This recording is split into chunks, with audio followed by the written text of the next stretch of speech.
হযরত ইব্রাহিম আলাইহিস সালাম রবের দিকে লক্ষ্য করে দাঁড়িয়ে আছে, আল্লাহ পাকের দিকে তাকিয়ে ইব্রাহিম খলিলুল্লাহ দাঁড়িয়ে আছে। সবরকারী বান্দা কিতাবটা খুলে দেখেন না, বানোয়াটি আলোচনা আপনাদের খিদমতে নয়। নমরুদের আগুনের মধ্যে ইব্রাহিম খলিলুল্লাহ নমরুদের আগুনের মধ্যে চতুর্দিকে ফেরেশতারা আছে। আল্লাহ পাকের ফেরেশতারা বলতে থাকে, আপনি একবার অনুমতি দেন, আপনি একবার অর্ডারটা দিয়ে দেন, আমরা আগুন নেভাবার ব্যবস্থা করব। কিন্তু হযরত ইব্রাহিম খলিলুল্লাহ সবর করে রবের মর্জির দিকে তাকিয়ে আছে। আল্লাহ যাতে রাজি, আমি ইব্রাহিম তাতে রাজি, তোমাদেরকে বলবো না। আল্লাহ যদি ইব্রাহিম খলিলুল্লাহকে পুড়তে দেখে, এতে যদি আল্লাহ সন্তুষ্টি হয়ে যায়, এই ইব্রাহিম জীবন পুড়িয়ে দিতে রাজি আছে। কিন্তু আল্লাহ সন্তুষ্টির দিকে তাকিয়ে আছে। আল্লাহ পাক খুশি হয়ে গিয়েছে, ইব্রাহিম খলিলুল্লাহ আগুনটাকে সুন্দর করে সালামত ওয়ালা একটা ঠান্ডায় রূপান্তরিত করে দিলেন। সেদিন ইব্রাহিম খলিলুল্লাহ ফেরেশতাদেরকে সাহায্যের জন্য বলতে পারতেন, কিন্তু না, আল্লাহর উপরে তাওয়াক্কুল রেখে সবর করে নমরুদের আগুনের মধ্যে শুয়ে থাকলেন।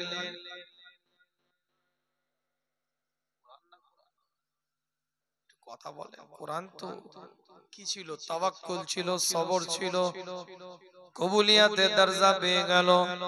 কোরআন বলে দিই, আমি বলি না, কোরআন তার ভাষার মধ্যে জানিয়ে দেয়।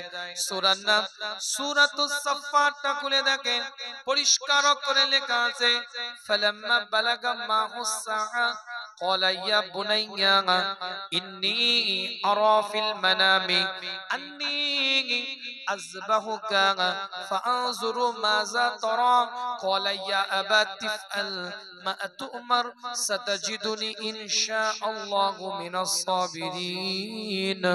অনেক বড় আয়াত, আমি ওদিকে যাব না, ছোট্ট করে একটুখানি বলে দিই আপনাদের খিদমতে। ইব্রাহিম খলিলুল্লাহ যখন ইসমাঈল জাবিলুল্লাহকে সব কিছু শুনিয়ে দিলেন, আমি স্বপ্নের মধ্যে দেখি আমি যেন তোমাকে জবা করছি, আমি যেন তোমাকে জবা করছি আল্লাহর রাস্তায়। এই সম্পর্কে তোমার বক্তব্যটা কি, তোমার ওপিনিয়নটা কি, তোমার মন্তব্যটা কি, তোমার কমেন্টটা কি, একটু আমাকে জানিয়ে দাও। ইব্রাহিম খলিলুল্লাহ পিতার দিকে তাকিয়ে ইসমাঈল জাবিউল্লাহ আওয়াজ দিয়ে বলতে থাকে, ক্বালা ইয়া আবাতি ইফআল মা তু'মার সাতাজিদুনি ইনশাআল্লাহু মিনাস সাবিরিন। আমার পিতা, আপনার উপরে রবের পক্ষ থেকে, মওলার পক্ষ থেকে, খোদার পক্ষ থেকে যে দিক নির্দেশনা, যে হুকুম এসেছে, আপনি সেটা কার্যকারী করেন, নিশ্চয় আমাকে সবরকারী বান্দাদের মধ্যে থেকে একজন পাবেন। আরো জোরে, আল্লাহ সাথে ছিল না? ছিল না।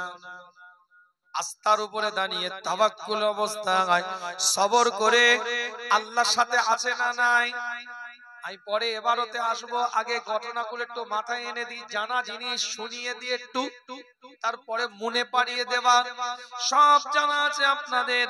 ইউনূস আলাইহিস সালাম মাছের পেটের মধ্যে লা ইলাহা ইল্লাল্লাহু লা ইলাহা ইল্লা আনতা সুবহানাকা ইন্নী কুনতু মিনাজ জালিমিন, ইন্নী কুনতু মিনাজ জালিমিন। আল্লাহর নবী হযরত ইউনূস আলাইহিস সালাম বলতে থাকে, লা ইলাহা ইল্লা আনতা সুবহানাকা ইন্নী কুনতু মিনাজ জালিমিন। আল্লাহ সেই সময় ইউনূস আলাইহিস সালামের তাওয়াক্কুলের দিকে তাকিয়ে, সবরের দিকে তাকিয়ে রব তার পাশে ছিলেন না? ছিলেন না?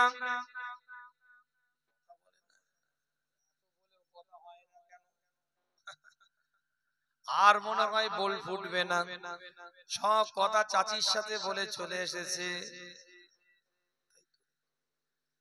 18 বছর ধরে গোটা শরীরটার মধ্যে কুষ্ঠ ব্যাধি, গোস্তগুলো খসে খসে পড়ে যায়। আইয়ুব আলাইহিস সালামের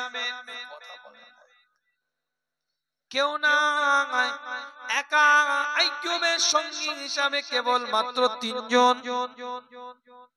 এত দুর্গন্ধ। কোরআন বলছে কোন চটি কিতাবের গল্প নয়। একদিন রাতের অন্ধকারে আইয়ুব আলাইহিস সালাম আল্লাহকে বলতে থাকে, আল্লাহ তুমি আমার জবানের রোগটাকে ভালো করে দাও, আমার জবানের ঘাটাকে আল্লাহ তুমি ভালো করে দাও। আল্লাহ বলে, আইয়ুব গোটা শরীরে তোমার রোগ দিলাম, কোশ্চিন কালেও একদিনের জন্য তুমি আমার দরবারে রোগ ভালো করার তুমি দোয়া চাইলে না, সবর করলে, ধৈর্য ধারণ করে তাওয়াক্কুলের উপরে দাঁড়িয়ে থাকলে, আজকে কেন তুমি আমার দরবারে তোমার জবানের জন্য দোয়া করছো? হে আল্লাহ, এই মাওলা, এই পরওয়ারদিগার বেনিয়াজ, এই খোদা, আইয়ুব তোমার নামটা জবান দিয়ে নেয়, তোমাকে স্মরণটা জবান দিয়ে করে। গোটা শরীরের মধ্যে যখন আমার গোস্তগুলো খসে খসে পড়ে যায়, তোমাকে ডাকেছি, আমার ব্যথা যন্ত্রণা কিছু হয় নাই। হে আল্লাহ, এই মাওলা, আজ তুমি আমার জবানের মধ্যে রোগটা দিয়েছো, আমি তোমাকে ডাকতে পারি না, সেজন্যই বলি গোটা শরীরের মধ্যে তুমি আমার রোগ দাও, কিন্তু আমার জবানটাকে ওই রোগ থেকে তুমি মুক্ত করো, আমি আইয়ুব যেন তোমাকে ডাকতে পারি।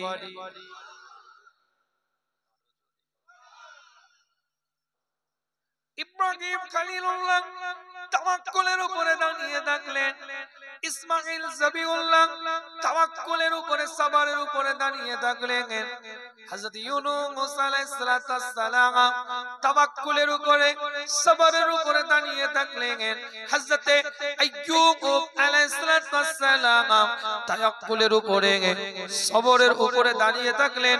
এবার কোরআন কি বলছে শুনেন, সূরার নাম সূরাতুল বাকারা, দ্বিতীয় নাম্বার সূরা, 153 নম্বর আয়াতের মধ্যে আল্লাহ জানিয়ে দেয়, ইয়া আইয়ুহাল্লাযীনা আমানুস্তাঈনু বিস-সাবরি ওয়াস-সালাতি ইন্নাল্লাহা মা'আস-সাবিরিন।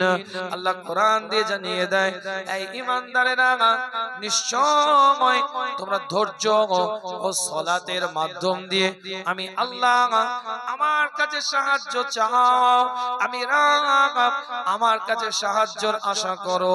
ইন্নাল্লাহা মা'আস-সাবিরিন, আমি আল্লাহ সবরকারী বান্দাদের সঙ্গী হয়ে থাকি।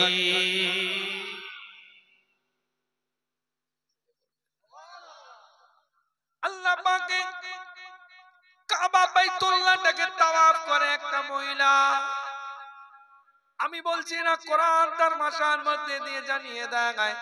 সূরার নাম সূরাতুল আল ইমরান, তৃতীয় নাম্বার সূরা, 96 নাম্বার আয়াতের মধ্যে আল্লাহ পাক এলান করছে, ইন্না আউওয়ালা বাইতিন উদিয়া লিন-নাস লাল্লাযী বিবাক্কাতা মুবারাকাও ওয়া হুদাল লিল আলামিন। পৃথিবীর প্রথম ঘর কাবা বাইতুল্লাহ, যেটা মানুষের জন্য আল্লাহ বরাদ্দ করে দিয়েছে, লাল্লাযী বিবাক্কাতা, যেটা মক্কার মধ্যে অবস্থিত, যেটা মক্কার মধ্যে অবস্থিত, যেটা বালাদুল আমিনের মধ্যে অবস্থিত। আল্লাহ কোরআন দিয়ে জানিয়ে দেয়, ওখানে যারা যায়, ওই স্থানটায় যারা উপস্থিত হয়ে যায়, আমার আল্লাহ তাদেরকে আহলান সাহলান করে, তাদেরকে সুন্দরভাবে ওয়েলকাম জানিয়ে দেয়। আল্লাহ পাক তাদেরকে আল্লাহ পাক নিয়ামত দেন, এবং ওয়াহুদাল লিল আলামিন, আমার আল্লাহ, আমার মাওলা, আমার পরওয়ারদিগার বেনিয়াজ ওই জায়গাটাকে হেদায়েতের কারখানা হিসাবে আমার আল্লাহ কবুল করে নিয়েছে। আল্লাহ পাকে কাবা বাইতুল্লাহটাকে একজন মহিলা তাওয়াফ করতে থাকে, হযরত আসওয়াদে চুম্বনটা দেয়, মুনতাজিমের সামনে দাঁড়িয়ে দোয়াটা করে, হাতিমের গা দিয়ে রুকনে ইয়ামিনের পাশ দিয়ে টুকটুক করে কাবা বাইতুল্লাহটাকে তাওয়াফ করতে থাকে। আর কাবা বাইতুল্লাহর দিকে তাকিয়ে বলে, এই কাবার খোদা, তুমি যে হালে আমাকে রেখেছো, সেই হালে তোমার বান্দা তোমার প্রতি খুশি। তোমার আল্লাহ, তুমি যে হালে আমাকে রেখেছো, সেই হালে তোমার বান্দা তোমার প্রতি খুশি। এইভাবে কাবা বাইতুল্লাহটাকে তাওয়াফ করে আল্লাহ পাকের বান্দি চিৎকার আওয়াজ দিয়ে বলতে থাকে, হে আল্লাহ, হে মাওলা, হে পরওয়ারদিগার বেনিয়াজ, হে খোদা, তুমি যে হালে আমাকে রেখেছো সে হালে তোমার প্রতি খুশি। একজনকে জিজ্ঞাসা করে, কি এমন সিচুয়েশন তুমি ক্রিয়েট করছো, কি এমন পরিস্থিতির মধ্যে দিয়ে তুমি সময় কাটাচ্ছ, কি এমন সমস্যার সম্মুখীন তুমি হয়ে আছো যে বারবার এই কথা তুমি বলো, বারবার এই শব্দ উচ্চারণ করো, আর কাবার দিকে তুমি তাকাও। আল্লাহ পাকের বান্দি বলে, তাওয়াফ শেষে আমি বলি, তাওয়াফটা শেষ করেছে, সুন্নাতুল তাওয়াফ মাকামে ইব্রাহিমকে সামনে রেখে দুই রাকাত নামাজ আদায় করে কিতাবটা খুলে দেখেন, ওই ব্যক্তির কাছে গিয়ে বলতে থাকে, আমি একদিন চুলোশালের মধ্যে রান্না চলার মধ্যে আমি রান্না করছিলাম, আমার ছোট্ট বাচ্চাটা আমার কোলের মধ্যে বসা, হঠাৎ করে আমার দুই আরো বাচ্চা ঘরের মধ্যে খেলা করছিল, তাদের একটা আওয়াজ আমি শুনতে পেলাম, আমি ছোট্ট বাচ্চাটাকে ওই রান্নাশালে ওই চুলোর ঘরের মধ্যে রেখে দিয়ে টুক করে ঘরের মধ্যে প্রবেশ করে দেখি আমার বড় ছেলেটা আমার মেজো ছেলেটার গলার মধ্যে ছুরি চালিয়ে দিয়েছে। কেননা আমাদের কিছুদিন আগে পরিবারে একটা বকরি জবাহ করা হয়েছিল, সেই বকরি জবাহ করা দৃশ্যটা দুই ভাই মিলে দেখেছে, একে অপরের মধ্যে খেলা করতে করতে বড় ছেলেটা মেজো ছেলেটা গলার মধ্যে ছুরিটা চালিয়ে দেয়। রক্তাক্ত অবস্থায় আমি দেখতে পাই, রক্তাক্ত অবস্থায় আমি লক্ষ্য করি, আমি যে অবস্থায় মৃত অবস্থায় মেজো ছেলেটাকে রেখে বড় ছেলেটার খোঁজে বেরোলাম। বড় ছেলেটা নিজেকে ভয়ে আমাদের বাড়ি একটা কাঠের পাশে গিয়ে নিজেকে লুকাতে চেষ্টা করেছিল, আমি দূর থেকে লক্ষ্য করি, কিন্তু কাছে গিয়ে দেখি আমার বড় ছেলেটাকে বিষাক্ত সাপ কাঠের ভিতরে দংশন করে মৃত অবস্থায় পড়ে আছে। দুই বাচ্চাকে আমি মা ঘরের মধ্যে নিয়ে আসি, ঘরের মধ্যে রেখে আমার হঠাৎ মনে চিন্তা হলো, ছোট্ট বাচ্চাটাকে তো আমি রান্নাঘরে রেখে দিয়ে এসেছিলাম, আমি মা ছোট্ট বাচ্চাকে খোঁজার জন্য রান্নাঘরে লাফিয়ে যখন বেরিয়ে দেখি ছোট্ট বাচ্চাটা রান্নার চুলোর মধ্যে পড়ে দাও দাও করে জ্বলছে। আমি মা তিন বাচ্চাকে একসাথে গোসল দিতে দেখেছি, তিন বাচ্চাকে একসাথে জানাজা পড়তে দেখেছি, তিন বাচ্চাকে একসাথে কবরস্থ করতে দাফন করতে দেখেছি। আমি মা তিন বাচ্চাকে হারিয়ে আল্লাহ কাবা বাইতুল্লাহটাকে তাওয়াফ করছি, আল্লাহ কাবা বাইতুল্লাহটাকে তাওয়াফ করতে করতে বলি, হে রব্বে আল্লাহ, হে মাওলা, হে পরওয়ারদিগার বেনিয়াজ, তুমি যে হালে আমাকে রেখেছো এই হালে তোমার বান্দি তোমার উপরে খুশি আছে।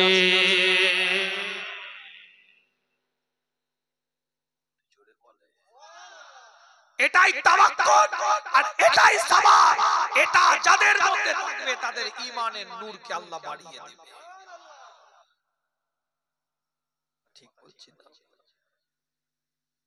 আল্লাহ নবী আল্লাহ রাসূল নবী মুহাম্মদুর রাসূলুল্লাহ সাল্লাল্লাহু আলাইহি ওয়াসাল্লামের উপরে এক একটা কোরআনের আয়াত আল্লাহ পাক নাযিল করে দেয় না। বানোয়াটি আলোচনা আপনাদের খিদমতে নয়, দলিল দিয়ে কথাটা আপনাদের খিদমতে বলে দিয়ে যায়। সূরার নাম সূরাতুন নাহল, কোরআন শরীফ 16 নম্বর সূরা 93 নম্বর আয়াতের মধ্যে আল্লাহ পাক জানিয়ে দেয়, ওয়ালাউ শাআল্লাহু লাজআলাকুম উম্মাতান ওয়াহিদাও ولكن يضل من يشاء ويهدي من يشاء ولا تسألن عما كنتم تعملون। আল্লাহ পাক কোরআন দিয়ে জানিয়ে দেয়, হে মুমিনগণ, তোমরা ধৈর্য ধারণ করো, ধৈর্যের উপরে অটল থাকো। ওয়ালাউ শাআল্লাহু লাজআলাকুম উম্মাতান ওয়াহিদাও ওয়ালাকিন ইউদিল্লু মান ইয়াশাউ ওয়া ইয়াহদি লিমান ইয়াশাউ। ও আল্লাহ কোরআন দিয়ে বলছে তোমরা ধৈর্য ধারণ করো, ধৈর্যের উপরে তোমরা অটল থাকো, তোমাদেরকে পাহারায় নিয়োজিত থাকো, তোমরা পাহারার উপরে নিয়োজিত, পাহাড়ের উপরে নিয়োজিত থাকো। লা তুসআলুন্না ওয়ালা তুসআলুন্না আম্মা কুনতুম তা'মালুন। তোমরা আল্লাহকে ভয় করো যাতে তোমরা সফল হবে।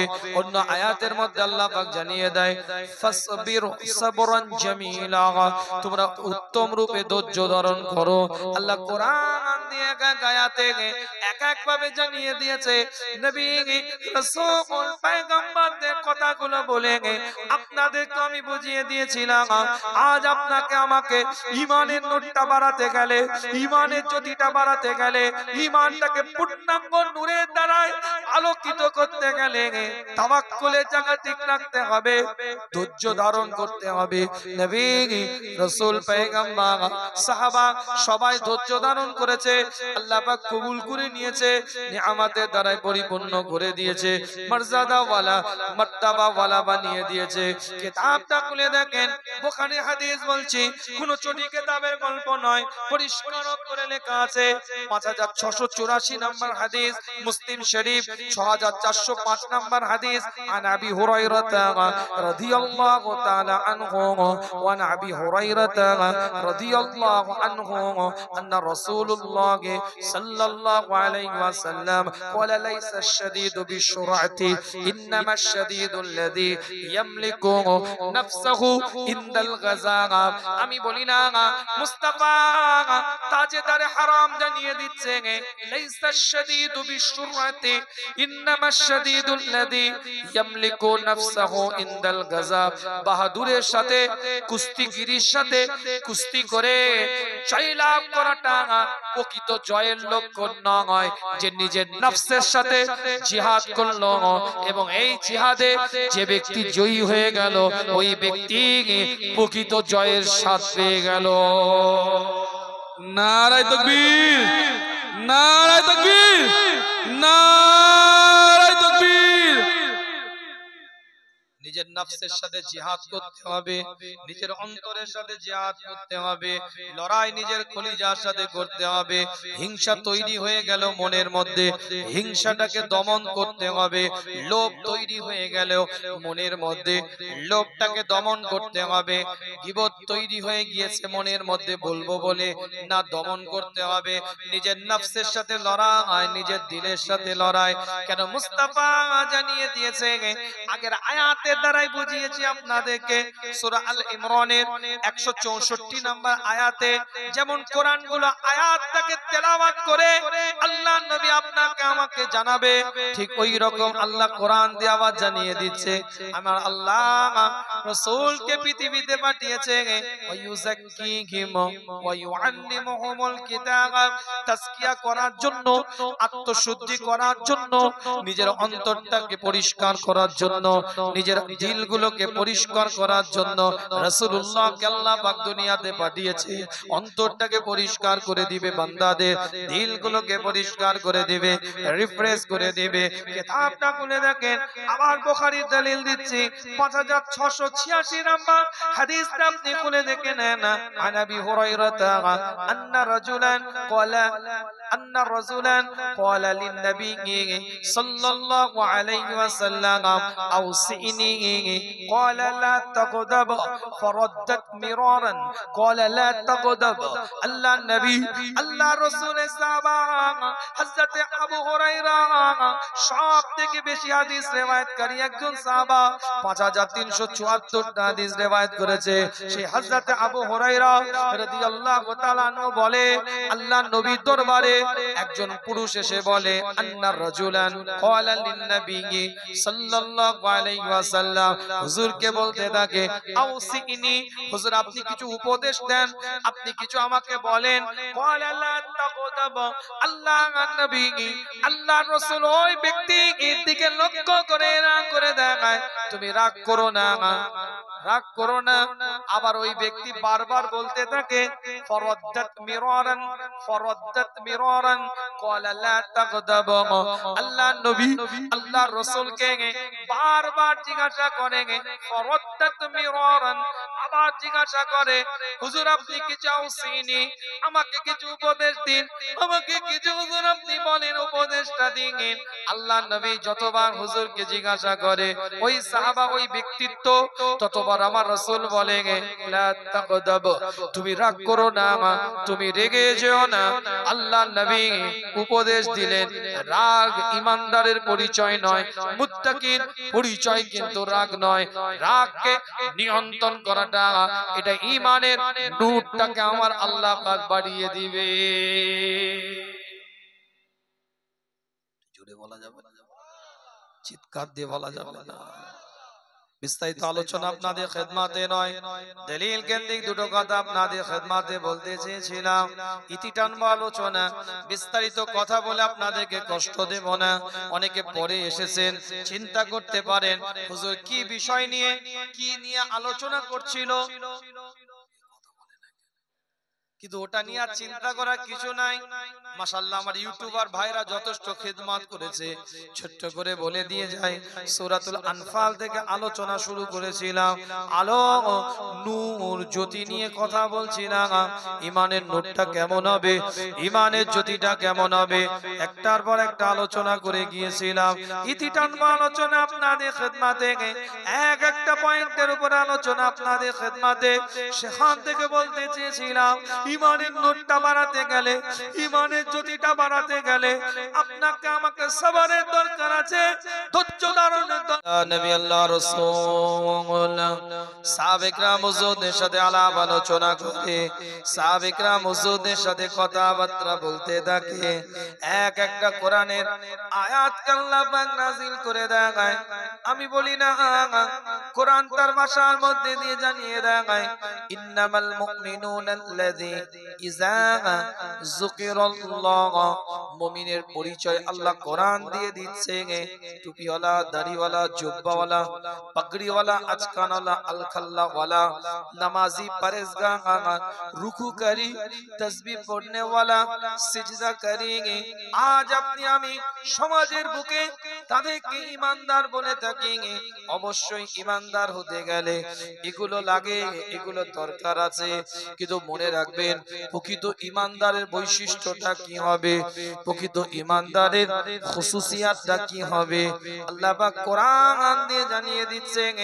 আল্লাহকে যে আপনি এক বলে স্বীকারোক্তি দিয়েছেন, আমি আল্লাহকে এক বলে মান্যতা যে দিয়ে দিয়েছি, আখেরি নবী, শেষ নবী, খাতামান নবিয়্যিন বলে যে মান্যতা দিয়েছি, আজ আপনাদের খিদমতে বলে দিয়ে যায় এই আখেরি নবী, আখেরি রাসূল, খাতামান নবিয়্যিন বলে যে মান্যতা দিয়ে নিজেদেরকে ঈমানদার বলে পরিচয়টা দিচ্ছি। এই ঈমানদারের, মুমিনের পরিচয়টা, বৈশিষ্ট্যটা কেমন হবে আমি বলছি না, কোরআন তার ভাষার মধ্যে দিয়ে জানিয়ে দেয়। এক নম্বর বৈশিষ্ট্য হবে মুমিনের, যখন তাদের আল্লাহ জিকিরটা হবে, আল্লাহকে যখন স্মরণ করা হতে থাকবে, রবকে যখন ডাকা হবে, মাওলাকে যখন স্মরণ করা হতে থাকবে, আল্লাহ কোরআন দিয়ে বলছে ইন্নামাল মুমিনুনা আল্লাযী ইযা যুকিরাল্লাহ ওয়াজিলাত কুলুবুহুম, আল্লাহকে ডাকার সময় তাদের অন্তরটা কাঁপতে থাকবে, ভাইব্রেটিং করতে থাকবে, কম্পনিত হতে থাকবে। এটা মুমিনের প্রথম পরিচয়। আল্লাহ জিকিরে তাদের দিলটা কাঁপতে থাকবে, কম্পনিত হতে থাকবে।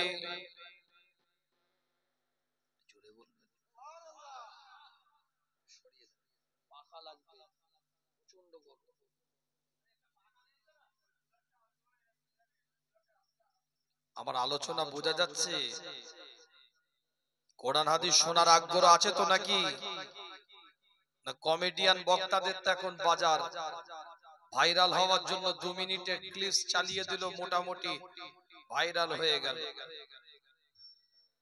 নিছক দলিল ভিত্তিক কিছু কথা বলবো, শোনার ইচ্ছা আছে? একদম কোট টু কোট আলোচনা, দলিল ভিত্তিক দুটো কথা। আল্লাহ যদি আমার মুখ থেকে বলিয়ে নেন, কে কে শুনবেন একটু দুটো হাত তুলে দেখান।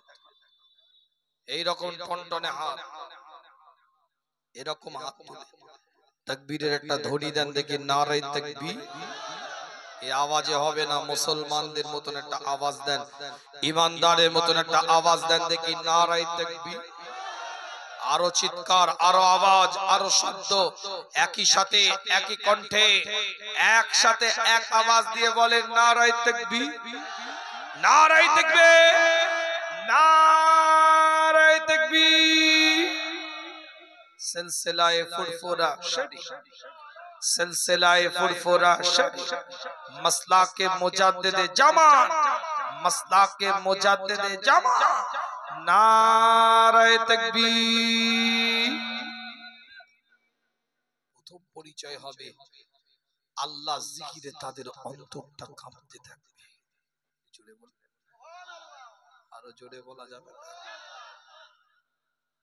কোরআন তার ভাষার মধ্যে দিয়ে পরিষ্কার করে আল্লাহ পাক এলান করে দেয়, সরকারে কায়নাতের উপরে আল্লাহ পাক আয়াতকে নাজিল করে দেয়, মদিনার দুলালের উপরে আল্লাহ পাক আয়াতটাকে নাজিল করে দিচ্ছে। দ্বিতীয় নাম্বার বৈশিষ্ট্য হবে আল্লাহ কোরআন দিয়ে জানিয়ে দেয়, ওয়া ইযা তুলিআত আলাইহিম আয়াতুহু ওয়া যাদাতুহুম ঈমানা, তাদের সামনে যখন কোরআনের আয়াতগুলোকে তেলাওয়াত করা হবে, কোরআনটাকে তেলাওয়াত করে যখন তাদেরকে শোনানো হবে, আয়াতগুলোকে যখন তেলাওয়াত করা হবে, আমি বলছি না, কোরআন বলছে, তাদের ঈমানটা বাড়তে থাকবে। এখানে একটা ছোট্ট ব্যাখ্যা আছে, আকায়েদে নাসাফিটা খুলে দেখেন, আকায়েদে ফিকুল আকবরটা খুলে দেখেন, ঈমান বাড়েও না, ঈমান কমেও না, ঈমান এক জায়গায় থাকে। কিন্তু মনে রাখবেন, ঈমানের একটা জ্যোতি আছে। আহলে সুন্নাতুল জামাতের মতে এই আকাতে, এই কিতাবের, এই আয়াতের তাফসীর করতে গিয়ে মুফাসসিরিনরা বলছে, তাফসীরে জালালাইন খোলেন, তাফসীরে মারিফুল কোরআনটা খোলেন, তাফসীরে কুরতুবিটা খোলেন, তাফসীরে বাইজাভি খোলেন, তাফসীরে রুহুল বায়ান খোলেন, তাফসীরে মানি খোলেন, তাফসীরে কবির খোলেন, তাফসীরে কাসীর খোলেন, তাফসীরে মাদানী খুলে দেখেন, সব দেখেন কাদিমতম একটা তাফসীরের কিতাব তাফসীরে জারি তাবারিটা খুলে দেখেন, পরিষ্কার লেখা আছে, এই আয়াতের তাফসীর করতে গিয়ে মুফাসসিরিনরা বলছেন, ঈমান বাড়ে না, ঈমান কমে না, কিন্তু ঈমানের নূরটাকে আল্লাহ পাক বানিয়ে দেয়, ঈমানের জ্যোতিটাকে আল্লাহ পাক বানিয়ে দেয়। কেমন করে বেড়ে যায়? তাদের সামনে যখন কোরআনের আয়াতটাকে তেলাওয়াত করা হবে, সেই আয়াতটাকে তারা মান্যতা দিয়ে নিজেদের জীবনের রূপরেখাটাকে পরিবর্তন করবে। আমার আল্লাহ এর দ্বারাই তাদের ঈমানের নূরটাকে, জ্যোতিটাকে আমার আল্লাহ পাক বাড়িয়ে দিবে। এটা একটা টিউবলাইটের আলো, এটা কথা বলতে হবে, এটা একটা হ্যালোজিনের আলো, আর এখানে ইউটিউবাররা লাইভ দিচ্ছে, এটা সাউন্ড সিস্টেমটাকে সেটআপ করার জন্য এই মেশিনটা নিয়ে এসেছে। একটা দীপ দীপ করে সবুজ আলো, লাল আলো জ্বলছে। ওখানে মাইক ম্যানের কাছে চলে যান, ওখানেও দেখবেন একটা লাল আলো জ্বলছে, হ্যালোজিনের আলো, টিউবলাইটের আলো।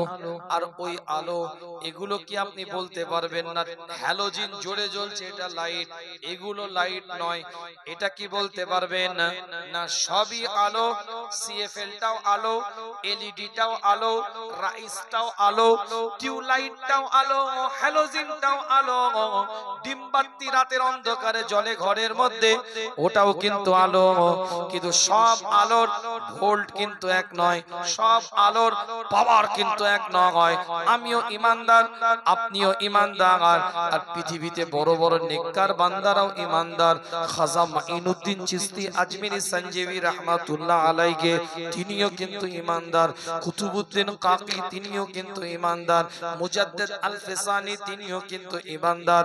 আল্লাহ পাকের ওলি বান্দা যারা খোদ মুজাদ্দিদুজ জামান তিনিও কিন্তু ঈমানদার, কিন্তু আপনার আমার ঈমান আর তাদের ঈমানের কোয়ালিটিটা কিন্তু এক নয়। আপনার আমার ঈমান ওই রকম দীপ দীপ করে জ্বলছে, আর তাদের ঈমানের নূরটাকে, আলোটাকে, জ্যোতিটাকে আমার আল্লাহ কোরআনের আয়াতের দ্বারা এই রকম হ্যালোজেনের মতন জ্বালিয়ে রেখে দিয়েছিল।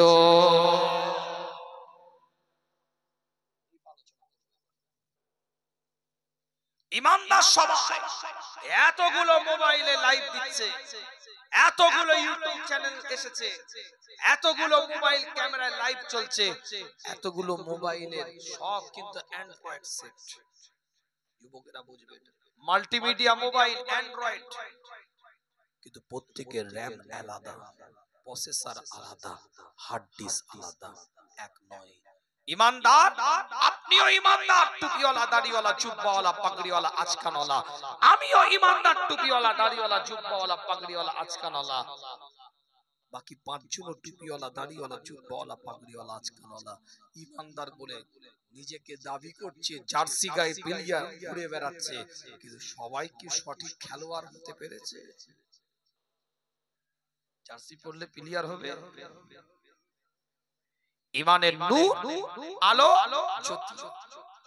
কিতাবটা খুলে দেখেন, বানোয়াটে আলোচনা আপনাদের খিদমতে নয়, দলিল দিয়ে কথা আপনাদের খিদমতে বলে দিয়ে যায়।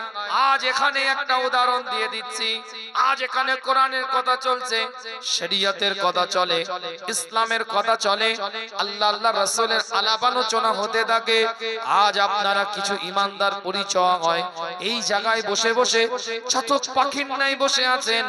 কোরআনের কথা শুনবো, শরীয়তের কথা জানবো, ইসলামের নীতি আদর্শের কথা বুঝবো, কিন্তু মনে রাখবেন আজকেও এমন অনেক যুবক আছে মাচায় বসে এখন পাবজি খেলছে, ফ্রি ফায়ার খেলছে, ড্রিম 11 খেলছে, রামি সার্কেল নিয়ে ব্যস্ত আছে, বিভিন্ন পিকটু বেরিয়ে গিয়েছে, সফটওয়্যার জুয়া বেরিয়ে গিয়েছে, লুডু, ক্যারাম বোর্ড, তাস, জুয়া চলছে, গোটা পৃথিবী ব্যাপী এই জুয়া চালিয়ে যাচ্ছে। আজ আপনি এখানে বসে ঈমানদারের পরিচয় দিয়ে কোরআনের কথা শুনছেন, আজ মাচায় বসে সেও কিন্তু টুপি মাথায় দিয়ে তাবারুক পাবে বলে সেই টাইমে আসবে, সেও কিন্তু ঈমানদারের পরিচয় দিয়ে অ্যান্ড্রয়েড সেটে জুয়ার সাথে যুক্ত গেমের সাথে সম্পর্ক করে বসে আছে। দুটো কোয়ালিটি কিন্তু এক নয়। তাকে বলকে যান বেঈমান, জুতো খুলে মারবে। বলতে পারবেন যে ঈমান নেই?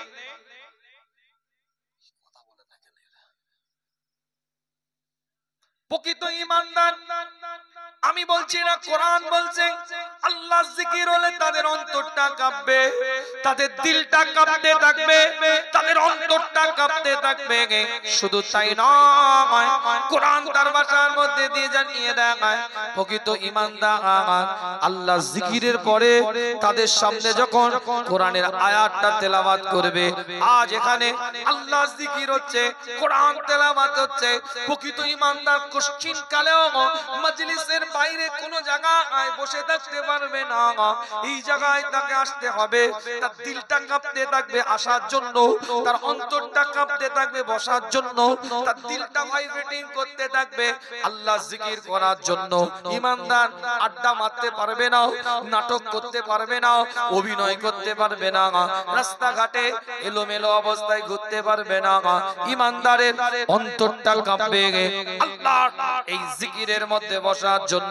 আমার আল্লাহ এই কোরআনের আয়াতগুলো তেলাওয়াতের মাধ্যম দিয়ে তাদের ঈমানের নূরটাকে, জ্যোতিটাকে আমার আল্লাহ পাক বানিয়ে দিবে।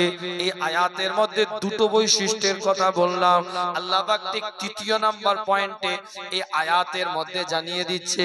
তৃতীয় নাম্বার বৈশিষ্ট্য হবে সূরাতুল আনফালের দ্বিতীয় নাম্বার আয়াতের মধ্যে আল্লাহ বলছেন ওয়া আলা রাব্বিহিম ইয়াতাওয়াক্কালুন। প্রকৃত ঈমানদার আল্লাহর উপরে তাওয়াক্কুলের জায়গা মজবুত করবে, রবের উপরে তাওয়াক্কুলের জায়গা দৃঢ়তা থাকবে। এটা প্রকৃত ঈমানদারের একটা বড় পরিচয় হয়। সেই ব্যক্তি ঈমানদার আল্লাহর জন্য, রবের জন্য, মাওলার জন্য, পরওয়ারদিগারের জন্য তাওয়াক্কুলের জায়গা মজবুত করবে। তাহলে ঈমানদারের প্রথম বৈশিষ্ট্য হচ্ছে আল্লাহ জিকিরে অন্তর কাঁপতে থাকবে। দ্বিতীয় নাম্বার বৈশিষ্ট্য হচ্ছে তাদের সামনে যখন কোরআনের আয়াতটাকে তেলাওয়াত করবে ঈমানের নূরটা বেড়ে যাবে। আমি বলছি না, হাদিস বলছে, ছোট কিতাবের গল্প নয়, আপনাদের খিদমতে বুখারীর riwayat বলছি, পরিষ্কার অক্ষরে লেখা আছে আল্লাহর নবী নবী মুহাম্মদুর রাসূলুল্লাহ সাল্লাল্লাহু আলাইহি ওয়াসাল্লাম জানিয়ে দেয় মানিস্তামা ইলা আয়াতিহি মিন কিতাবিল্লাহি তাআলা কুতিবা লাহু হাসানাতু ওয়া মুদআফাতু ওয়া মান তালাহা কানাত লাহু নূরান ইয়াউমাল কিয়ামাতি। আল্লাহ নবী মুহাম্মদুর রাসূলুল্লাহ সাল্লাল্লাহু আলাইহি ওয়াসাল্লাম জানিয়ে দেয়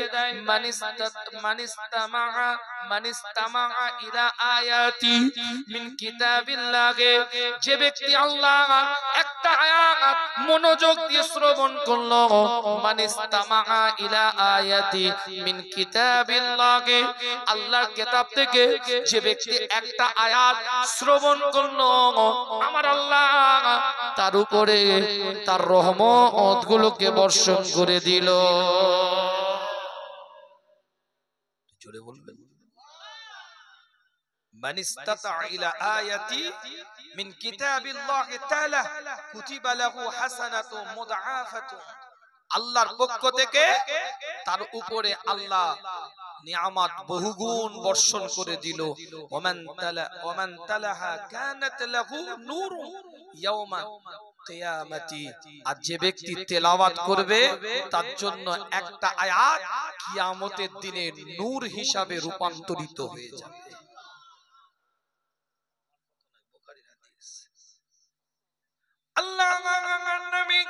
নবী মুহাম্মদুর রাসূলুল্লাহ সাল্লাল্লাহু আলাইহি ওয়াসাল্লাম জানিয়ে দিচ্ছে ওয়ামান তালাহা, যে তেলাওয়াত করলো, কানাত লাহু নূরান ইয়াউমাল কিয়ামাতি, আল্লাহ পাক তার জন্য ওই আয়াতটাকে নূর করে দিবে, আলো করে দিবে, জ্যোতি করে দিবে, লাইটে রূপান্তরিত করে দিবে। কিয়ামতের দিনে আমার আল্লাহ পাক ওই আলোটা তার জন্য নিয়ামত হিসাবে দিবে।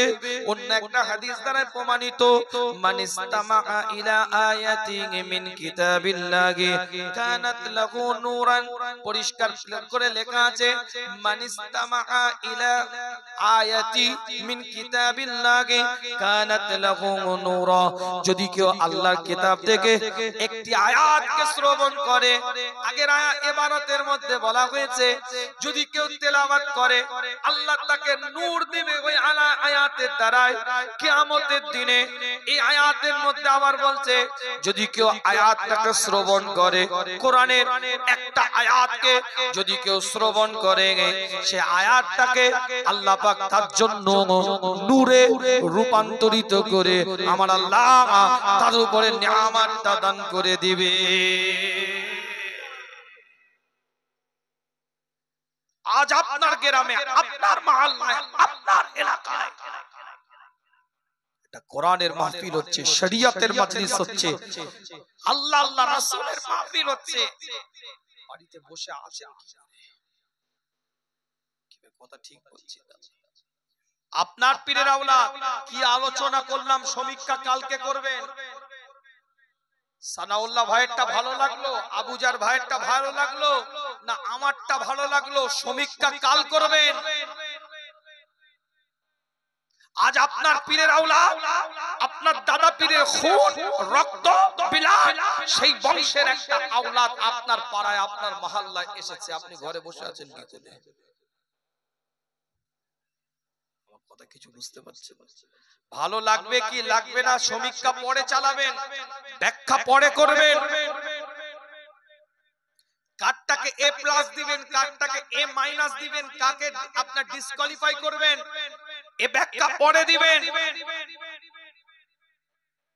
আজ আপনার গ্রামে, আপনার পাড়ায়, আপনার মহল্লায়, আপনার এলাকায় একটা কোরআনের মাহফিল চলছে, যে কোরআনের মাহফিলে একটা আয়াত শ্রবণ করলে আমার আল্লাহ অধিকতর নিয়ামত রহমত বর্ষণ করে দেয়। যে তেলাওয়াত করে সে আয়াত তার জন্য নূর হয়ে যায়। বুখারীর রিওয়ায়াত বলছি, যে ব্যক্তি আয়াত তেলাওয়াত শুনে তার জন্য, অন্য রিওয়ায়াতে এসেছে আল্লাহ ওই আয়াতটাকে কিয়ামতের দিনে নূরে রূপান্তরিত করে দিবে। আমি প্রথমে ব্যাখ্যা দিয়েছি আপনাদেরকে, মনে আছে তো নাকি, যে কোরআনের আয়াতে, কোরআন থেকে দলিল দিয়েছি, ওটা আয়াত তেলাওয়াত করলে ঈমানের নূরটাকে আল্লাহ পাক বাড়িয়ে দেয়। ভুলে যাবেন না, ইবারত মনে রাখতে হবে, না সব এলোমেলো হয়ে যাবে। এটা দলিল ভিত্তিক আলোচনা। মাঝখান থেকে যদি পয়েন্টিং বুঝতে না পারেন তাহলে মনে করেন কি ওয়াজ করলো, কি বিষয়ে কথা বলছে। আল্লাহ নবী মুহাম্মদুর রাসূলুল্লাহ সাল্লাল্লাহু আলাইহি ওয়াসাল্লামের উপরে এক একটা কোরআনের আয়াত আল্লাহ পাক নাযিল করে দেয়। না বানোয়াটি আলোচনা আপনাদের খিদমতে নয়, দলিল কেন্দ্রিক দুটো কথা আপনাদের খিদমতে বলে যায়। পরিষ্কার করে লেখা আছে আল্লাহ নবী মুহাম্মদুর রাসূলুল্লাহ সাল্লাল্লাহু আলাইহি ওয়াসাল্লামের উপরে এক একটা আয়াত আল্লাহ পাক নাযিল করে দেয়। কোরআন শরীফ 51 নম্বর সূরার পরিষ্কার অক্ষরে 55 নম্বর আয়াতের মধ্যে আল্লাহ পাক জানিয়ে দিচ্ছে, আমার আল্লাহ, আমার মাওলা, আমার পরওয়ারদিগার এলান করে দেয়, ওয়াযাক্কির ফা ইন্নাজ যিকরা তানফাউল মুমিনিন। আল্লাহ নবী, আল্লাহ রাসূলকে আল্লাহ পাক জানিয়ে দিলেন, এই নবী ওয়াযাক্কির, আপনি উপদেশ দিন, আপনি ব্যাখ্যা করুন, আপনি বলতে থাকেন, আপনি মেসেজ দিতে থাকেন, আপনি এলান করতে থাকেন। ওয়াযাক্কির, আপনি এলান করতে থাকেন, আপনি বলতে থাকেন, আপনি এলান মেসেজ ড্রপ আপনি করতে থাকেন। ফা ইন্নাজ যিকরা তানফাউল মুমিনিন, আমি আল্লাহ এই উপদেশের মধ্যে মুমিনদের জন্য ভালাই রেখে দিয়েছি।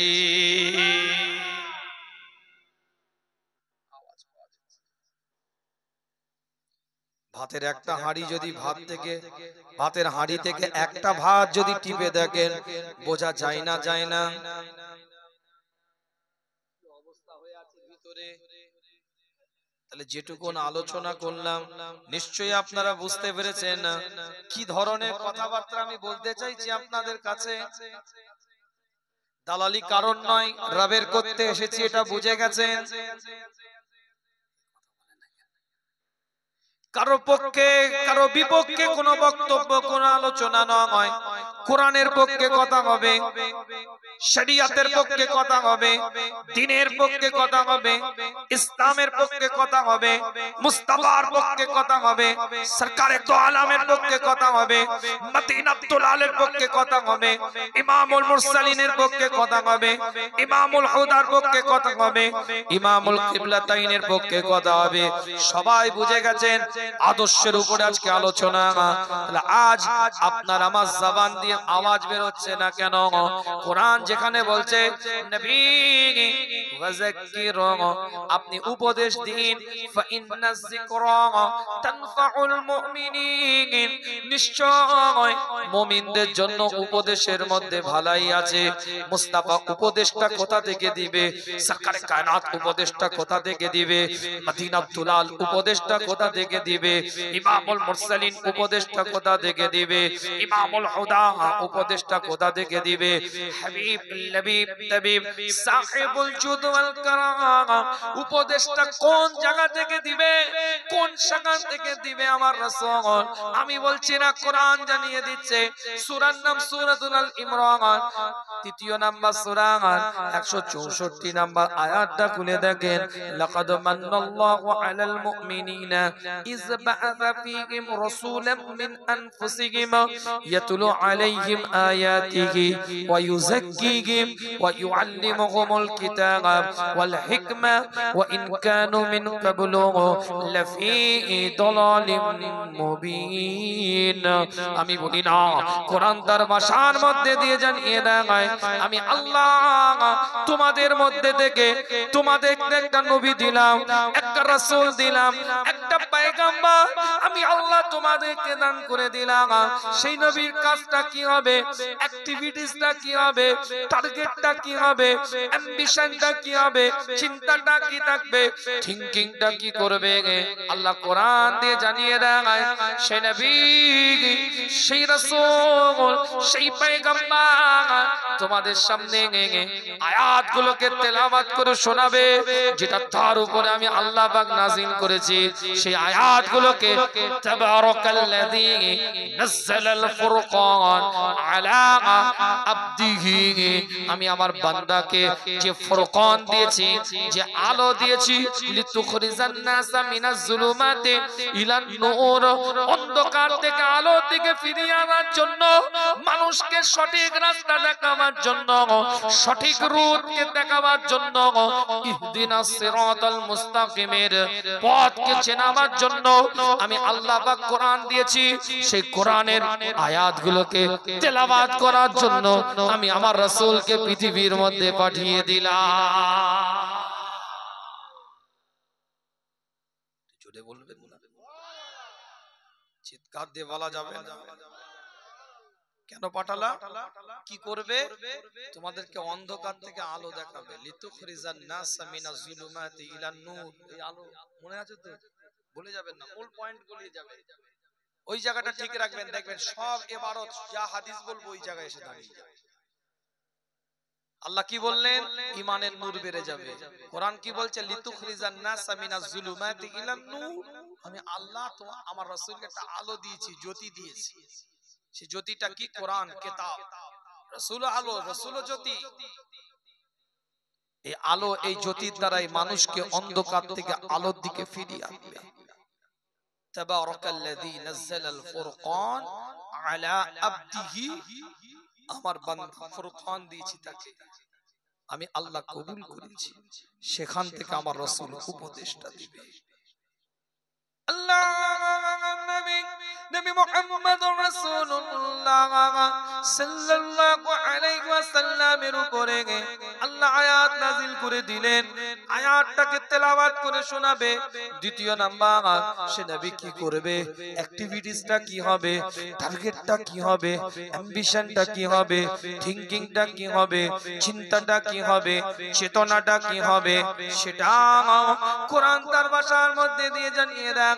সে নবী, সে রাসূল তোমাদের অন্তরটাকে পরিষ্কার করবে, অন্তরটাকে পরিচ্ছন্ন করবে, গীবত মুক্ত, পরচর্চা মুক্ত, পরনিন্দা মুক্ত, হিংসা মুক্ত, লোভ মুক্ত, হাসাদ মুক্ত একটা দিন, একটা অন্তর দান করে দিবে।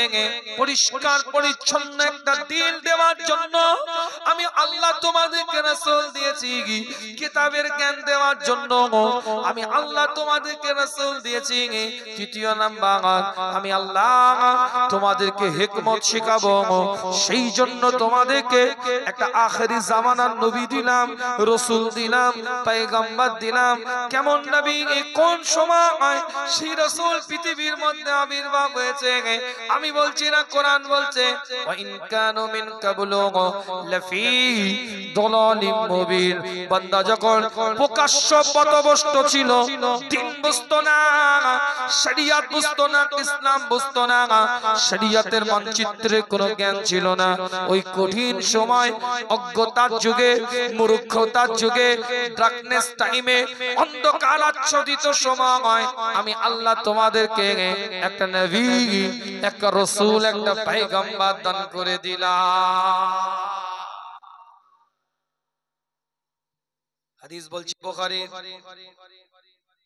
কিতাবটা খুলে দেখেন আল্লাহ নবী আল্লাহ রাসূলের বারগাহে বসে আছে হযরত সাসা বিন নাজিয়া রাদিয়াল্লাহু তাআলা আনহু। হুজুরের চেহারাটার দিকে তাকিয়ে বলে ইয়া রাসূলুল্লাহ কে ইয়া হাবিবাল্লাহ, হুজুর আমি জাহেলিয়াতের যুগে, অজ্ঞতার যুগে, মূর্খতার যুগে, ডার্কনেস টাইমে, অন্ধকার আচ্ছাদিত সময় কিছু উত্তম ভালো কাজ করেছি। এর জাযা কি আল্লাহ আমাকে দিবে? এর পুরস্কার কি আমি পাবো? এর ইনাম কি আমি পাবো? হাদিস বলছি, কোন চটি কিতাবের গল্প নয়, পরিষ্কার অক্ষরে লেখা আছে। আল্লাহর নবী সাসা বিন নাজিয়া রাদিয়াল্লাহু তাআলা আনহুকে জিজ্ঞাসা করে, কি এমন তুমি উত্তম কাজ করেছো? কি এমন তুমি সলেহ কাজ করেছো? কি এমন তুমি নেক কাজ করেছো যার জন্য তুমি যা যা আশা করছো, যার জন্য তুমি পুরস্কার পাওয়ার জন্য তুমি আকুলিত হয়েছো, পুরস্কার পাওয়ার জন্য আমাকে জিজ্ঞাসা করছো? আল্লাহ নবী আল্লাহ রাসূলের দিকে তাকিয়ে বলে, হুজুর আমার দুটো উট ছিল, এই দুটো উট হারিয়ে যায়। আমি তৃতীয় একটা উটের উপরে সওয়ারি হয়ে ওই দুটো উটকে খোঁজার জন্য আমি বেরিয়ে পড়লাম। আমি দূর থেকে লক্ষ্য করে দেখি ওই উট দুটো একটা জায়গায় বাঁধা আছে। আমি টুকটুক করে সেখানে গেলাম, একজন ব্যক্তি সেখানে বসে আছে, আমার দুটো উটকে কিছু খাবার দিয়েছে। আমি ওই ব্যক্তির দিকে তাকিয়ে বললাম, এই উট দুটো আমার, আমি আমার উটটা নিতে এসেছি। সেই ব্যক্তি আমার দিকে তাকিয়ে বলে, আপনার উট আপনি নিয়ে যাবেন, আমি বাধা দিতে পারি না, কিন্তু আপনি একটা কথা বলি, এই উটটা এখানে অবলা যান ঘুরে বেড়াচ্ছিল, আমি তাই তাদেরকে একটু খাবার দিয়েছি। এই কথোপকথন হযরত সাসা বিন নাজিয়া বলে, ওই ব্যক্তির সাথে আমার হচ্ছে, হঠাৎ করে একটা বাচ্চা ছেলে কান্নার আওয়াজ ভেসে আসে। আমি দাঁড়িয়ে যাই, এই মানুষটা জিজ্ঞাসা করে ছেলে হয়েছে কি মেয়ে হয়েছে? আমি তাকে জিজ্ঞাসা করলাম, ছেলে হলে আপনি কি করবেন? বলে, ছেলে হলে আমার বংশের ইজ্জত বাড়াবে, আমার গোত্রের সম্মানকে উঁচু করবে, আর কন্যা সন্তানের জন্ম হলে আমি এখনই তাকে জীবন্ত কবর দিয়ে দেব। হযরত সাসা বিন নাজিয়া বলে, হুজুর আমি দাঁড়িয়ে গেলাম, আমি অপেক্ষাবান কি আওয়াজ খবর আসে। কিছুক্ষণ পরে খবর আসলো একটা কন্যা সন্তানের জন্ম হয়েছে। আমি সাসা বিন নাজিয়া ওই মানুষটার দিকে তাকিয়ে বলি, আপনার কন্যাটা আমাকে দিয়ে দিন, তাকে জীবন্ত কবর আপনি দিবেন না, আপনি তাকে মারবেন না, আপনার কন্যাটা আমাকে দিয়ে দিন, এর বিনিময়ে আমার দুটো উট আপনাকে দিয়ে দেব। সে আমাকে বলে, না দুটো উটে হবে না, তৃতীয় উটটা আমাকে দিতে হবে। আমি তাতেই রাজি হয়ে গেলাম। আল্লাহ নবীর বারগাহে সাসা বিন নাজিয়া বলে, হুজুর আমি তিনটে উটের বিনিময়ে একটা কন্যাকে বুকের সাথে জড়িয়ে নিয়ে টুকটুক করে আমি বাড়ির দিকে আসতে থাকলাম। ওই ছোট্ট বাচ্চাটা আস্তে আস্তে বড় হতে থাকে, আমার লন্ডির কাছে মানুষ হয়। সাসা বিন নাজিয়া তৎকালীন যুগে বিরাট অর্থশালী একজন ব্যক্তিত্ব। আল্লাহর নবী মুহাম্মদুর রাসূলুল্লাহ সাল্লাল্লাহু আলাইহি ওয়াসাল্লামের বারগাহে দাঁড়িয়ে বলতে থাকে, হুজুর ছোট্ট বাচ্চা একদিন আস্তে আস্তে বড় হতে থাকে, আমার বুকের উপরে উঠে আমার দাড়িটা ধরে টানে, আমার গালের মধ্যে চুমা দেয়। ওই বাচ্চাটার প্রতি আমার একটা দরদ তৈরি হয়, ভালোবাসা তৈরি হয়ে যায়। আমি মক্কার অলিতে গলিতে ঘুরতে আরম্ভ করে দিই, কার বাড়িতে একটা কন্যা সন্তানের জন্ম হয়েছে, কার বাড়িতে একটা কন্যা সন্তান ভূমিষ্ঠ হয়েছে। মক্কার অলিতে গলিতে আমি ঘুরতে আরম্ভ করে দিই। এক একটা বাড়িতে আমি সাসা বিন নাজিয়া গিয়েছি, তাই বাড়িতে কন্যা সন্তানের জন্ম হয়েছে।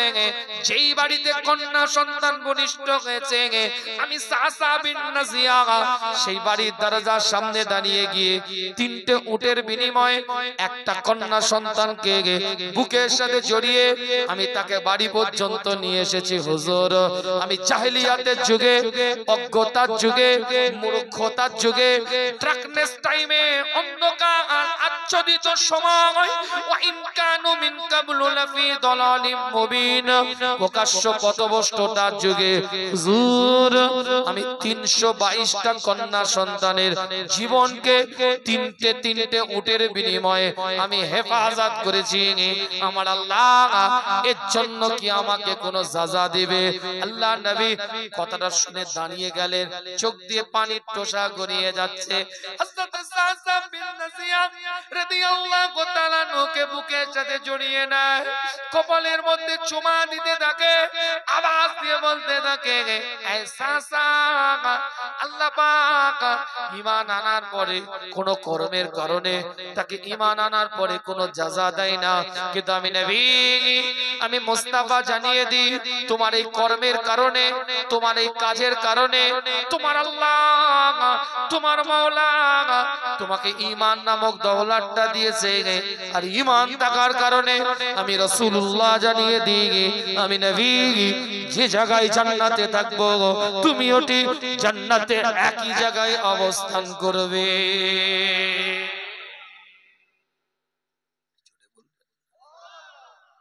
আরেকটু আওয়াজ দিয়ে বলা যাবে, কত বড় নিয়ামত চিন্তা।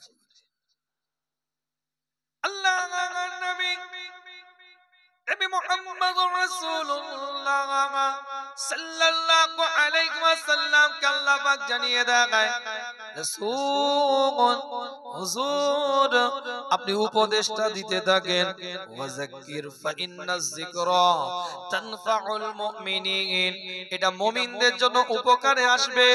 এর পরের আয়াতের মধ্যে আল্লাহ পাক পরিষ্কার জানিয়ে দিচ্ছে, 51 নম্বর সূরা 56 নম্বর আয়াতের মধ্যে খুবই কমন একটা আয়াত, আমরা সবাই জানি, সবাই অবগত আছি, কম বেশি আলেম ওলামারা এই আয়াতটা তেলাওয়াত করে, আমরা সবাই জানি, ওয়ামা খালাকতুল জিন্না ওয়াল ইনসা ইল্লা লিয়াবুদুন, আমি আল্লাহ মানব জাতটাকে, জিন জাতটাকে তৈরি করেছি আমার ইবাদত করার জন্য।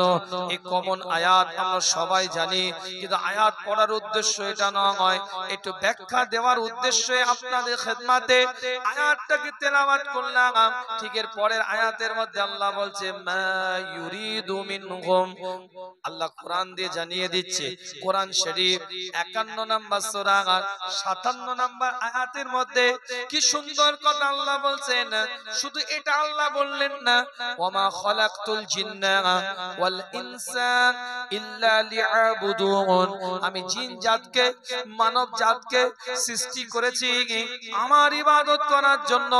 এই কথা আল্লাহ পাক বললেন না, ঈমানের নূর যাদের মধ্যে থাকবে, ঈমানের জ্যোতি যাদের মধ্যে থাকবে, যে নূর, যে আলো, যে জ্যোতির কথা আপনাদের খিদমতে বলেছিলাম, কোরআনের আয়াত দ্বারা জ্যোতি আসে, কোরআনের আয়াত দ্বারা ঈমানের নূরটাকে আল্লাহ পাক বাড়িয়ে দেয়।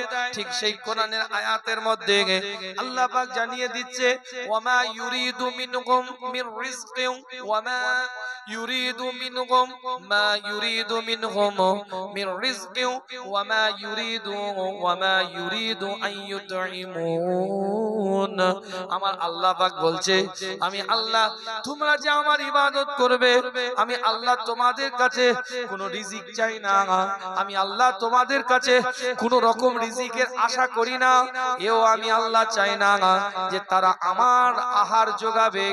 আল্লাহ বলছে যে বান্দা, এই বান্দাগুলো আমাকে যে আহার দিবে, এজন্য আমি আল্লাহ তাদেরকে আমার ইবাদত করার জন্য সৃষ্টি করি না।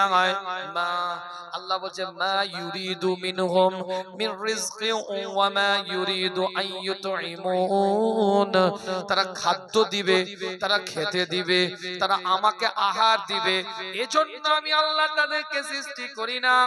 তারা যে আমাকে রিজিকের দাতা, রিজিক দিবে, আমি আল্লাহ এজন্য তাদেরকে সৃষ্টি করি না। আমার গোলামতি করলে আমার উপকার হবে, আমার ইবাদত করলে আমার ইবাদত হবে, আমার ইবাদত করলে আমার উপকারে আসবে, এজন্য আমি আল্লাহ বান্দাকে সৃষ্টি করি নাই, জিন জাতকে সৃষ্টি করি নাই। আল্লাহ ডাইরেক্ট বলছেন, ইবাদত যখন তোমরা করবে তোমাদের উপকারে আসবে, আমালি জিন্দেগি যখন গঠন করবে তোমাদের উপকারে আসবে, ইবাদত যখন তোমরা করবে, রুকু যখন তোমরা করবে, সিজদা যখন তোমরা দিবে, আল্লাহর দরবারে মাথা যখন তোমরা নত করে ফেলবে, উপকার তোমাদের তোমাদের আসবে, আমি আল্লাহ আমার ইবাদত করে তোমাদেরকে উপকারে আনতে চাই, তোমাদের উপকার বেনিফিট পুরস্কার আমি আল্লাহ দিতে চাই। আমি রিজিকের আশায় তোমাদেরকে ইবাদত করতে বলি নাই, আমাকে আহার যোগাবে এজন্য তোমাদেরকে ইবাদত করতে বলি নাই। ঠিক 58 নাম্বার আয়াতের মধ্যে আল্লাহ পাক জানিয়ে দেয়, ইন্নাল্লাহা ওয়ার রাজ্জাকু যুল কুওয়াতিল মাতিন। আমার আল্লাহ বলে নিশ্চয় ইন্নাল্লাহা ওয়ার রাজ্জাকু রিজিক দাতা কেবলমাত্র আল্লাহ, যুল কুওয়াতিল মাতিন আমার আল্লাহ নিজেই সর্বশক্তিমান। আমার আল্লাহ পাক সমস্ত রিজিকের উৎস তিনার কন্ট্রোলে রেখে দিয়েছেন। এই রিজিক দাতাও আল্লাহ, সমস্ত কন্ট্রোল তার হাতের মধ্যে। তিনি যাকে ইচ্ছা রিজিক দিয়ে থাকেন, তিনি তিনার কন্ট্রোলের মধ্যে সবকিছু আল্লাহ পাক রেখে দিয়েছেন। ইন্নাল্লাহা ওয়ার রাজ্জাকু, আল্লাহ কোরআন দিয়ে বলছে ইন্নাল্লাহা ওয়ার রাজ্জাকু যুল কুওয়াতিল মাতিন। সর্বশক্তিমান আল্লাহ, সমস্ত রিজিকের উৎস কেবলমাত্র আমার আল্লাহ, আমার মাওলা।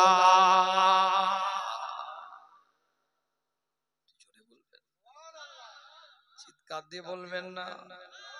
বাথরুমে স্যান্ডেল ব্যবহার করি আপনি আমি, কথা বলেন। যুল কুওয়াতিল মাতিন, আমি বলছি না, কোরআন বলছে। কিতাবটা খুলে দেখেন, এই আয়াতের ব্যাখ্যা করতে গিয়ে বলতে হয় উদাহরণ দিয়ে। বাথরুমে স্যান্ডেল ব্যবহার করি, টয়লেটে জানতো নাকি?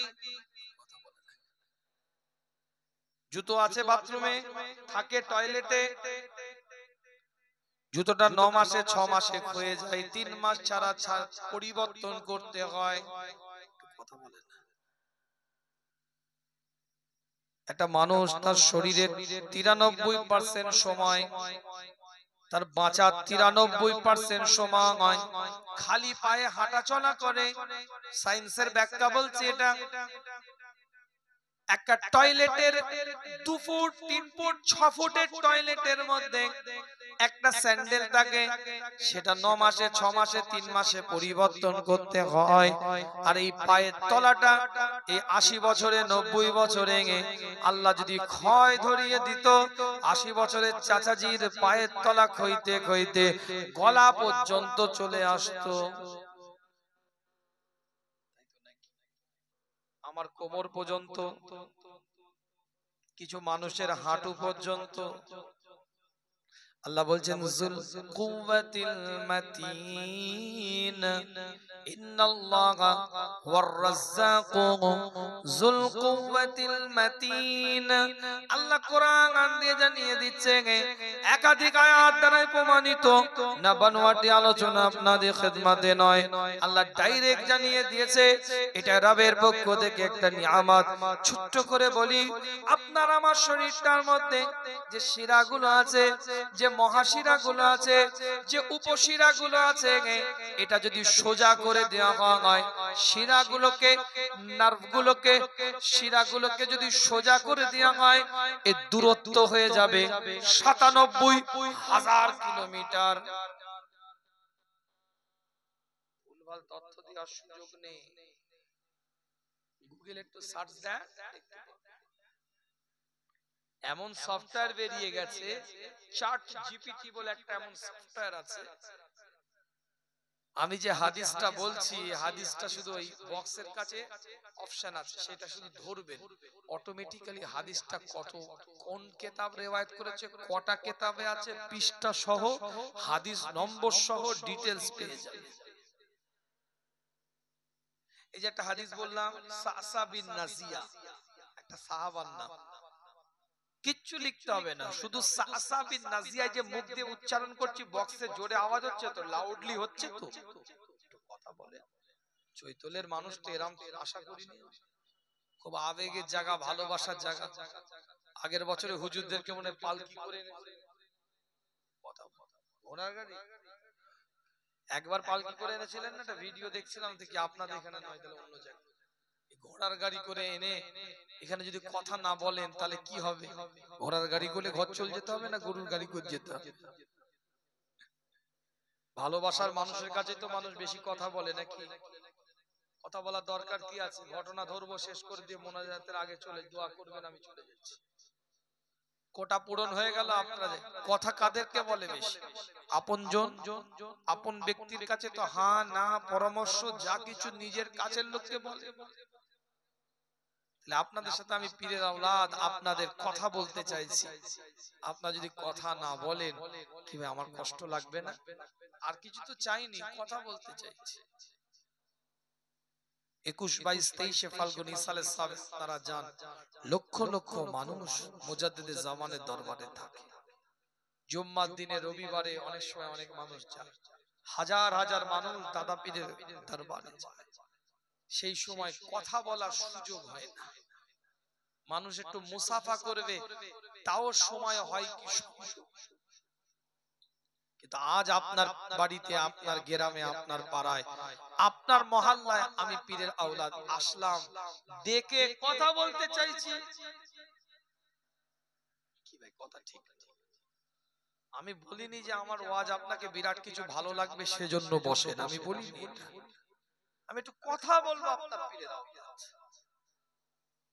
একটা আননোন পারসন, একটা অপরিচিত ব্যক্তি ডাকলে তো তার ডাকে সাড়া দিয়ে কথা বলি আমরা। 2 মিনিট 5 মিনিট তার ডাকে সাড়া দিয়ে দাঁড়িয়ে তো কথা বলি। অপরিচিত, চিনি না, জানি না, আগে কোনোদিন দেখি।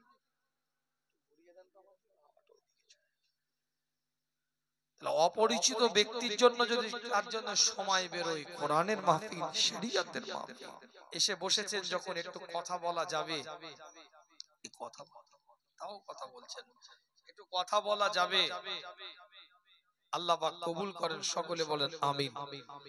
তো এমন সফটওয়্যার আছে যে আমি যে সাসা বিন নাজিয়া এই শব্দটা যে উচ্চারণ করলাম, ওই মোবাইলের ওখানে নিয়ে গিয়ে বক্সের কাছে ধরবেন, সাসা বিন নাজিয়া, সঙ্গে সঙ্গে ডিটেইলস সব পেয়ে যাবে। এত আধুনিক যুগ। সেই যুগে, সেই সময়, আপডেট ভার্সনের সময় আপনার পীরের আওলাদ আপনার গ্রামে এসে একটু তথ্য নিয়ে কথা বলছে। মানব দেহের শরীরের মধ্যে যে শিরাগুলো আছে, উপশিরাগুলো আছে, মহাশিরাগুলো আছে, এটা যদি লম্বা করে দেয় ৯৭,০০০ কিলোমিটার এর দূরত্ব হবে। আমি বলিনি, সায়েন্স বলছে। 3 ফুটের হেডফোনের তার ডেলি 3 বার জড়িয়ে যেত, তাই এখন রেখে দিয়ে কানে ব্লুটুথ হেডফোন ব্যবহার করে, কর্ডলেস ছাড়া। 3 ফুটের হেডফোনে তার বালিশের মাঝে রেখে দিলে সকালবেলায় উঠে গিট চালাচ্ছে। আর আমার আল্লাহ এই ৯৭,০০০ কিলোমিটার দূরত্ব শরীরের মধ্যে শিরা, উপশিরা, মহাশিরা গুলো এমন ভাবে পরিচালিত করছে, একটার উপরে আরেকটা চেপে গিয়ে যদি বসে যায়, এমআরআই রিপোর্ট বলবে, সিটি স্ক্যান রিপোর্ট বলবে শারীরিক ভাবে এজন্যই দুর্বল, কারণ ইনার একদিকে নার্ভটা একটু বসে গেছে, তাই এদিকটা প্যারালাইসিস হয়ে গেছে। একটা এই শুকরিয়া আদায় করে শেষ করতে পারবে? আল্লাহ নবী মুহাম্মদুর রাসূলুল্লাহ সাল্লাল্লাহু আলাইহি ওয়াসাল্লাম সাহাবে کرام হুজুরদেরকে নিয়ে আলাপ আলোচনা করতে থাকে। এক একটা পয়েন্টের উপরে আজকে আলোচনা আপনাদের খিদমতে সূরা আনফাল থেকে আলোচনাটা শুরু করেছিলাম। ঈমানের নূর, ঈমানের জ্যোতি, ঈমানের আলোটাকে বাড়াতে হবে, এটা মুমিনের পরিচয়। ঈমানের আলোটা কি করে বাড়বে? তাওয়াক্কুলের দ্বারাই ঈমানের আলোটা বাড়বে। এবারাত দিয়ে ব্যাখ্যা দিয়েছিলাম, ঈমানের আলো বাড়াতে গেলে, জ্যোতি বাড়াতে গেলে, ভোল্ট বাড়াতে গেলে আল্লাহর উপরে ভরসা করতে হবে। যেমন আল্লাহ কোরআনে বলেছে, এই আয়াতের দ্বারা এটাও আল্লাহ পাক জানিয়ে দিচ্ছে পরিষ্কার করে, কোরআন তার ভাষার মধ্যে দিয়ে এলান করে দেয়।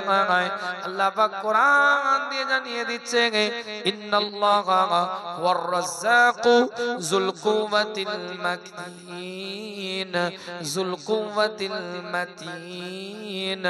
আল্লাহ পাক যে আপনাকে আমাকে কত সুন্দরভাবে আল্লাহ পাক আপনাকে আমাকে যে সৃষ্টি করেছে, শুধু সৃষ্টি করেছে এটা নয়, যথাযথ নিয়ামত আল্লাহ পাক আপনাকে আমাকে সেটা দিয়েছে।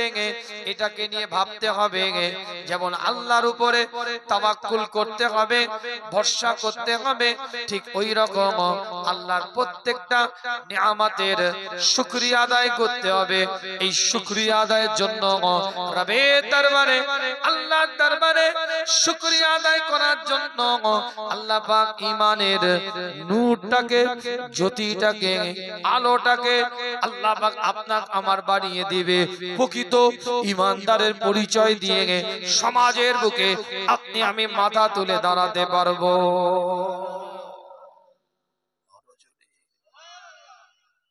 একটা হচ্ছে আল্লাহর উপরে ভরসা, তাওয়াক্কুল, আর দ্বিতীয় হচ্ছে আল্লাহর নিয়ামতের শুকরিয়া আদায়। কিতাবটা খুলে দেখেন, বানোয়াটি আলোচনা আপনাদের খিদমতে নয়, কিতাবটার মধ্যে পরিষ্কার করে পাওয়া যায় এই শুকরিয়া আদায় করতে গেলে, আল্লাহর দরবারে এই শুকরিয়া আদায় করতে গেলে কিছু দায়বদ্ধতা আমাদের আছে। সেই দায়িত্বটা আপনাকে আমাকে পালন করতে হবে। সেই দায়িত্ব জায়গা থেকে রবের দরবারে শুকরিয়া আদায়টা হবে। শুকরিয়া আদায় ওই ব্যক্তিগুলো করতে পারে যে ব্যক্তিগুলো সাবার করতে পারে, সেই ব্যক্তি শুকরিয়া আদায় করতে পারে যে ব্যক্তি সবর করতে পারে, সেই ব্যক্তি ধৈর্য ধারণ করতে পারে, সেই ব্যক্তি আল্লাহর উপরে তাওয়াক্কুল রাখতে পারবে। উগ্রতার মনোভাবপূর্ণ ব্যক্তিত্ব, রাগান্বিত ব্যক্তিত্ব শুকরিয়া আদায় করতে পারে না এবং আল্লাহর উপরে তাওয়াক্কুলের জায়গাটাও মজবুত করতে পারে না। দুটো পয়েন্ট, একটা পয়েন্ট আল্লাহর উপরে তাওয়াক্কুল করতে হবে, দ্বিতীয় পয়েন্ট শুকরিয়া আদায় করতে হবে। এবং এই তাওয়াক্কুল আর শুকরিয়া আদায় করা ব্যক্তিত্ব কারা? যারা হট জলদি রেগে যায়, চট জলদি খেপে যায়, তারা শুকরিয়া আদায় করতে পারবে না, তাওয়াক্কুলও করতে পারবে না। তার জন্য আরেকটা সফটওয়্যার ইনস্টল করতে হবে, সেটার নাম হচ্ছে সবর। কি বুঝতে পারছেন না? চট করে যদি কেউ খেপে যায়, তাওয়াক্কুল রাখতে পারবে? আল্লাহ না করুক, খোদা না খাস্তা একটা ব্যবসায়ী লস খেয়ে গেল, একটু মাথা গরম হলো, খালি কামাই, এত নামাজ রোজা পড়লাম, আমারই বলে দিল, আছে না? ভেরিতে হঠাৎ করে বন্যা একটু এলোমেলো হয়ে গেল, এমন একটা কমেন্ট করে বসে থাকলো, আল্লাহ মাফ করো, ইমানের নূর তো দূরের কথা, আলোটা বাড়া তো দূরের কথা, আলোটা দুঃখ করে নিভে গেল। কেন? হট টেম্পার, মাথা গরম। সমাজের বুকে এই দুই শ্রেণীর মানুষ বেশি সংখ্যক, একটা সবর করতে পারে না আর চটজলদি রেগে যায়। আর যারা সবর করবে, ধৈর্য ধারণ করবে, তাদের মধ্যে তাকওয়াও থাকবে, তাওয়াক্কুলও থাকবে এবং আল্লাহর উপরে ভরসার সাথে সাথে আল্লাহর শুকরিয়া আদায় করবে। যে হালে রাজি বান্দাও সে হালে খুশি থাকবে। জোরে কথা ঠিক না? আসবো আলোচনায়, পড়ে আছে আলোচনা। দেখে মোহাম্মদ पर कुर्बान ज़माना है, बिन देखे मोहम्मद पर कुर्बान ज़माना है, जिस जिस को भी देखा है ओ उनका दीवाना है, बिन देखे मोहम्मद पर कुर्बान ज़माना है, जिस जिस को भी देखा है ओ उनका दीवाना है। रोज़ा है जो आका का जन्नत का ओ टुकड़ा है, रोज़ा है जो आका का जन्नत का ओ टुकड़ा है उजरे में तो अम्मा के रहमत का खजाना है उजरे में तो अम्मा के रहमत का खजाना है बिंदे के मोहम्मद पर कुर्बान जमाना है जिस जिस को भी देंगे खाना है ओ उनका दीवाना है कुछ भी तो नहीं पल्ले आमाल अरे संगम कुछ भी तो नहीं पल्ले आमाल अरे संगम सरकार की मिदगद घी बख्शिश का बहाना है सरकार की मिदगद घी बख्शिश का बहाना है बिंदे के मोहम्मद पर कुर्बान जमाना है जिस जिस को भी देंगे खाना है ओ उनका दीवाना है उस दिन से बुलंदी पर पहुंची है मेरी तकदीर जिस दिन से मोहम्मद का होठों पे तराना है बिंदे के मोहम्मद पर कुर्बान जमाना है जिस जिस को भी देंगे खाना है ओ उनका दीवाना है मेरा के सब मौला जिब्रील से यूं बोले मेरा के सब मौला जिब्रील से यूं बोले महबूब के तलों पर लब रख के जगाना है महबूब के तलों पर लब रख के जगाना है बिंदे के मोहम्मद पर कुर्बान जमाना है जिस जिस को भी देंगे खाना है ओ उनका दीवाना है महताब को ठुकरेंगे उंगली के इशारों से महताब को ठुकरेंगे उंगली के इशारों से हर मोजेज़ा आला है अंदाज सुहाना है बिंदे के मोहम्मद पर कुर्बान जमाना है जिस जिस को भी देंगे खाना है ओ उनका दीवाना है अल्लाहुम्मा सल्ले अला